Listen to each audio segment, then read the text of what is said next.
everybody refuses to call Sean Hannity. I had numerous conversations with Sean Hannity at Fox, and Sean Hannity said, and he called me the other day, and I spoke to him about it. He said, you were totally against the war, because he was for the war. Why is your judgment better than... And that was before the war started. Sean Hannity said very strongly to me and other people, he's willing to say, but nobody wants to call him, I was against the war. He said, you used to have fights with me because Sean was in favor of the war. And I understand that side also, not very much, because we should have never been there. But nobody called Sean Hannity. And then they did an article in a major magazine shortly after the war started, I think in '04, but they did an article which had me totally against the war in Iraq. And one of your compatriots said, you know, whether it was before or right after, Trump was definitely, because if you read this article, there's no doubt.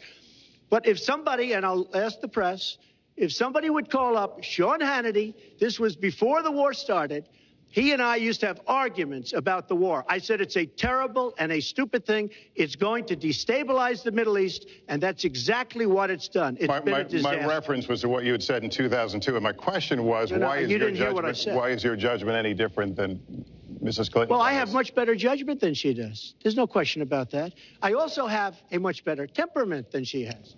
You know, I have a much better. She spent, let me tell you, she spent hundreds of millions of dollars on an advertising. You know, they get Madison Avenue into a room, they put names. Oh, temperament, let's go after. I think my strongest asset, maybe by far, is my temperament. I have a winning temperament. I know how to win.